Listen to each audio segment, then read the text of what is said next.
तो मूवी की शुरुआत में बैथ को दिखाते हैं और वो अकेले कहीं पर जा रही होती है।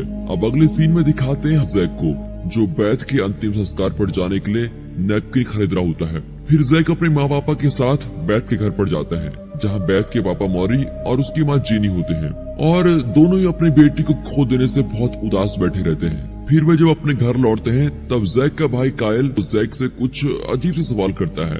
अब समय बीतने पर जैक की मानसिक स्थिति बहुत कमजोर होने लगती है, क्योंकि वो लगातार बैथ के बारे में सोचता रहता है और वो एक दिन बैथ के घर चला जाता है। उसी समय उनकी नौकरानी पार्लिन घर से बाहर चली जाती है। फिर घर जाते ही वो देखता है कि जेनी बैथ का सामान बक्से में डालकर पैक कर रही होती है। बैथ के माँ पापा उससे अच्छे से पेश आते हैं और फिर उसके जाने से पहले जेनी उसे बैथ का स्कार्फ देती है। जब वो अगले दिन सुबह फिर से बैथ के घर जाता है तब वहाँ पर कोई नहीं होता और वो अपने घर लौट आता है।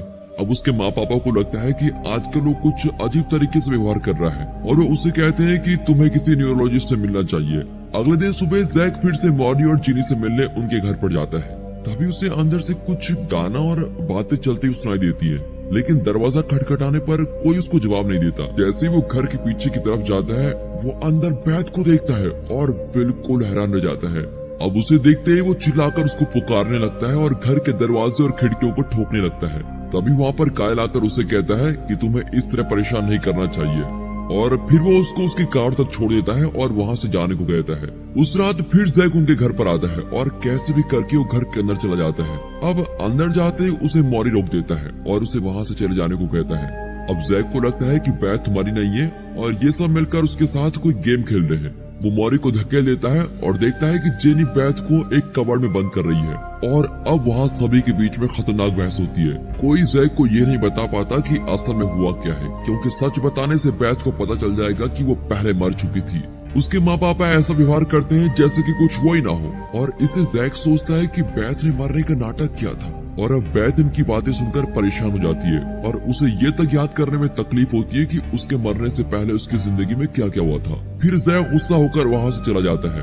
अपने घर लौटते ही वो अपने माँ पापा से कहता है कि बैथ की मौत एक बहुत बड़ा झूठ था, इसीलिए अगले दिन उसकी माँ उसे टेस्ट करवाने के लिए एक अस्पताल में लेके जाती है। फिर जैक शमशान में बैथ को दफनाने वाली जगह पर भी जाकर देखता है तो वहाँ उसको एक बड़ा खड्डा दिखाई देता है। वो फिर बैथ के घर जाकर मॉरी से इस बारे में बात करता है। फिर मॉरी उसे सब कुछ सच बताते हुए ये कहता है कि बैथ मरने के बाद वापस जिंदा चली आई है। इसका कारण तो मुझे भी नहीं पता, लेकिन मैं खुश हूँ कि मेरी बेटी वापस आ गई है। लेकिन तब भी जैक को इन सब बातों पर यकीन ही नहीं होता और वो कहता है कि क्या बैथ खुद उस बंद खड्डे में से एक ज़ॉम्बी की तरह बाहर निकल गई। तब जेनी आकर कहती है कि ये एक चमत्कार है और बैथ को भगवान ने फिर से जीवित किया है। फिर बैथ वहाँ पर आ जाती है और वो जैक को ऐसे किस करती है जैसे सब कुछ नॉर्मल है और उसे वो अपने कमरे में जबरदस्ती खींच कर लेके चली जाती है। कमरे में जाकर दोनों के बीच काफी लंबी बातचीत भी चलती है। फिर वे दोनों एक दूसरे से प्यार की बातें करते हैं और अब वो घर छोड़कर बाहर जाने का फैसला करते हैं ताकि वो अपने माँ पापा से दूर होकर इंटीमेट हो सके। अब जैसे वो नीचे जाते हैं तो मॉरी और जेनी उनको रोक देते हैं और कहते हैं कि सुबह के टाइम बाहर नहीं जाना है, तुम रात को चले जाना, अभी सुबह तुम हमारे साथ वक्त बिताओ। लेकिन रात होने पर भी वो उनको बाहर जाने से रोक देते हैं और उन्हें उनके स्विमिंग पूल में तैरने के लिए भेज देते हैं।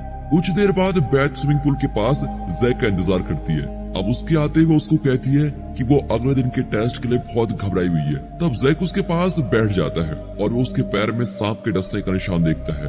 फिर वो उससे पूछता है कि क्या तुम मुझको खाना चाहती हो, लेकिन तभी बैथ एक अजीब सी आवाज में कहती है कि हाँ मैं तुमको खाना चाहती हूँ। फिर वो अचानक से भूल जाती है कि वो क्या बात कर रही थी और वो पूल में कूद जाती है। अगले दिन सुबह कि वो जैक के साथ हाइक पर जाए, लेकिन मॉरी इसके विरोध में होता है, लेकिन इसके बावजूद भी वो उन दोनों को हाइक पर जाने देता है। फिर गाड़ी में जाते समय बैथ जैक को छूने लगती है। फिर वे दोनों एक मैदान में गाड़ी रोककर कड़ी धूप में वहाँ की रेत में इंटीमेट होते हैं। अब वे वहीं धूप में लेटे रहते हैं। जब वे घर लौटते हैं तब बैथ के माँ पापा उसके चेहरे पर पड़ी जलन को देखते हैं और इसीलिए वो उन दोनों पर गुस्सा करते हैं। मॉरी उन्हें कहता है कि अब आगे से तुम दोनों अकेले कहीं नहीं जाओगे। अब इस सिचुएशन को ठंडा करने के लिए जेनी बैथ से कहती है तुम उस पर कुछ मेकअप लगा लो, वो ठीक हो जाएगा। तभी मॉरी जेनी पर भी गुस्सा करता है। जैक उन्हें फिर से कहता है कि हमें बैथ को सच बता देना चाहिए, लेकिन वो फिर मना कर देते हैं। अब जैसे ही जैक वहाँ से निकलता है तो बाहर जाते ही मॉरिस के पास आकर गुस्से में कुछ बातें कहता है और कहता है कि आगे से तुम यहाँ मत आना। लेकिन फिर भी उस रात जैक उनके घर में छुपके से आ ही जाता है और वो बैथ को छुपके से वहाँ से लेके चला जाता है। फिर बैथ छत से नीचे गिरती है लेकिन उसको कोई चोट नहीं आती। जैक उसको एक बीच पे लेके जाता है जहाँ उसने कोई सरप्राइज प्लान किया होता है। वहाँ जाते ही जैक उसके लिए अपना लिखा हुआ एक गाना गाता है, लेकिन बैथ को उसका म्यूजिक पसंद नहीं आता और वो उसको जोर जोर से डांटने लगती है। वो उसे पूछती है तुम मेरे साथ ही क्या कर रहे हो, और फिर गुस्से में वो उस लाइफ गार्ड टावर को तोड़ देती है। अब जैक उसको शांत नहीं कर पाता क्योंकि बैथ और ज्यादा परेशान होने लगती है और वो कुछ अजीब सा महसूस करती है और बीमार भी होने लगती है। उसी समय उस लाइफ गार्ड टावर में आग लग जाती है और बैथ जैक से उसकी मदद करने को कहती है। अब जैक बैथ को कार में बैठा देता है, लेकिन कार में बैठते ही अचानक उसका व्यवहार अजीब सा हो जाता है और वो एक शीशे को तोड़ देती है। जैक की कार में बैठने पर वो पूछती है कि शीशे को क्या हुआ।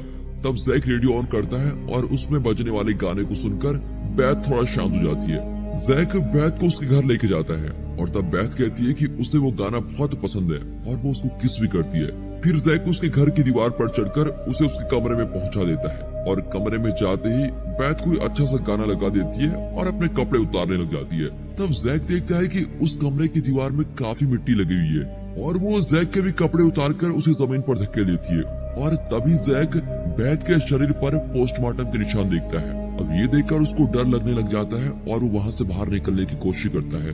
बाहर निकलते ही बैथ छत पर आकर उससे पूछती है वो कहाँ जा रहा है। तब वो उसको झूठ बोलकर वहाँ से भाग जाता है। फिर जब वो खाना खाने के लिए एक रेस्टोरेंट में जाता है तो वहाँ की वेटर से वो म्यूजिक को चेंज करने को कहता है और उसी समय वहाँ एरिका आती है। जैक को उसे पहचानने में कुछ समय लग जाता है क्योंकि एरिका उसकी माँ की सहेली भी होती है। अब जैसे ही वो उसको पहचान लेता है तो वो उसको अपने साथ बैठकर खाने खाने को कहता है और वे दोनों साथ में लंच करते हैं। फिर जैक पैसे देकर बाहर निकलता है और अपनी कार को स्टार्ट करता है, लेकिन उसके सामने तभी बैठ जाती है और वो उसको देखता नहीं और ठोक देता है। कार से बाहर निकलते ही वो देखता है कि बैथ कार के पहिए के नीचे फंस गई है और इसलिए वो गाड़ी को पीछे लेता है। फिर बैथ ऐसे बाहर निकलती है जैसे कुछ हुआ ही ना हो और वो वहाँ के लोगों को डराने लग जाती है। फिर जैक और बैथ के बीच काफी बहस भी होती है और उसी समय एरिका रेस्टोरेंट से बाहर आती है और वो जैक को पुकारती है। इससे बैथ को बहुत गुस्सा आता है। जैक उन दोनों को एक दूसरे का परिचय करवाता है और एरिका उससे पूछती है अच्छा क्या ये दूसरी बैथ है। अब ये सुनकर तो बैथ को और ज्यादा गुस्सा आने लग जाता है। फिर जब एरिका जैक से मजाक करने लग जाती है तभी बैथ उसको मारने जाती है और जैक उनके बीच आकर उनकी लड़ाई को रोक देता है। बैथ उसे पूछती है कि यहाँ चल क्या रहा है और वो बैथ को शमशान में लेके जाता है और उस जगह पर ले जाकर उससे कहता है कि तुम एक हफ्ते पहले ही मर चुकी थी और फिर खुद इस खड्डे से बाहर आ गई हो। लेकिन बैथ कहती है ये तो नामुमकिन है और ये बात मेरे पापा ने मुझको क्यों नहीं बताई। तब जैक कहता है कि तुम्हारे माँ पापा को लगता है कि भगवान ने तुम्हें फिर जीवित किया है या फिर तुम एक ज़ॉम्बी भी हो सकती हो। वो कहता है कि वो अब आगे से उसके साथ नहीं रह सकता क्योंकि उसको डर लगता है। अब ये सुनकर बैथ और ज्यादा गुस्सा हो जाती है। वो उसको धक्का मारकर गिरा देती है और उसकी कार लेकर चली जाती है। फिर उसी रात जैक फिर से बैथ के घर जाता है और तब उसे अंदर से बंदूक चलने की आवाजें आती है। वो अंदर जाता है और देखता है कि कायल बैथ के दादाजी को शूट कर रहा होता है जो मरने के बाद फिर जिंदा लौट कर आ गए हैं। बैथ के माँ पापा उसको रोकने की कोशिश करते हैं लेकिन वो फिर भी बंदूक को यहाँ वहाँ पॉइंट करने लग जाता है और परेशान होकर बहुत डर जाता है। तब जैक उसे समझाता है कि ये सब असली है लेकिन वो उनमें से एक नहीं है। फिर दादाजी को अपने कमरे में जाना होता है और जैक कहता है कि उन्हें वहाँ जाने दिया जाए क्योंकि वे कमरे में रहना बहुत पसंद करते हैं, ठीक वैसे ही जैसे बैथ पसंद करती है। अब मॉरी, जेनी और कायल को कुछ भी समझ टीवी में देखते हैं कि एक मरा हुआ न्यूज रिपोर्टर वापस जिंदा लौट कर आ गया है। तभी वे उस इमरजेंसी ब्रॉडकास्ट को बंद कर देते हैं। फिर मॉरी जैक से कहता है कि मैं तुम्हारा बाहर इंतजार करूंगा, तुम जल्दी आ जाना। जब मॉरी निकलने लगता है तभी बिजली चली जाती है। फिर वो जैक से कार में बैठने को कहता है और उससे डिस्कस करता है कि अब इस मुसीबत से कैसे छुटकारा पाया जा सके। तभी जैक कहता है कि पार्लिन ये सब कुछ ठीक कर सकती है क्योंकि वो हयाती से है जहाँ वे ज़ॉम्बीज़ को बनाते हैं। फिर वो मॉरी से उसका एड्रेस मांगता है लेकिन मॉरी उससे कहता है कि उसे पहले बैथ से बात करनी होगी। फिर मॉरी उसे अपने घर लेके जाता है और वहाँ जैक अपनी खराब कार को देखता है। अब जैसे ही वे अंदर जाते हैं वहाँ वे बैथ को देखते हैं जो बाहर जाकर किसी को अपना शिकार बनाकर उसको काटने लग जाती है, बिल्कुल एक ज़ॉम्बी की तरह। तभी जीनी वहाँ भागकर आती है और बैथ की वापस आने पर वो उससे पूछते हैं कि ये सब क्या कर रही है। बैथ जब पिछली बार जैक से मिली थी उसके बाद से उसकी हालत तो और भी बुरी होती गई है। लेकिन तभी मॉरी जैक से कहता है कि वो बैथ से बात करके कहे कि वो हमेशा उसी के साथ रहेगा। तब जैक मॉरी से पार्लिन का एड्रेस मांगता है और जीनी उसके लिए एड्रेस ढूंढकर उसको दे देती है। अब जैक भागकर अपनी कार में बैठता है और बैथ भी उसका पीछा करते हुए उसके साथ कार में बैठ जाती है। फिर वे बहस करते हैं और जैक उससे उस इंसान के बारे में पूछता है जिसे उसने खा लिया था, और वो अचानक कहती है कि तुम एक ज़ॉम्बी से क्या उम्मीद रखते हो, मैं एक ज़ॉम्बी हूँ और ज़ॉम्बीज इंसान को खाते हैं। फिर वो अपने रेडियो को ऑन करके कोई गाना बजाता है, और जैसे वो पालिन के घर पहुंचते हैं तो वो बैथ को कार में बैठने को कहता है और जल्दी से उठकर पालिन से मिलने जाता है। लेकिन घर में जाते ही पालिन का भाई उससे कहता है कि वो वहाँ नहीं है। फिर जैक जब अपनी कार के पास जाता है तो वहाँ पर दूसरे ज़ॉम्बीज से टकराता है और वहाँ मॉरी बैथ को लेने आया होता है। वो जैक को अपनी बंदूक से मार गिराता है और बैथ को अपने साथ घर लेके जाता है। अगली सुबह जब जैक जागता है तो उसके सामने एक ज़ॉम्बी खड़ा है और वो तुरंत अपनी गाड़ी में बैठकर घर लौट जाता है। घर में वो कुछ डेड बॉडीज को चलते हुए देखता है और उसे लगता है कि वे उसके माँ पापा और कायल हैं।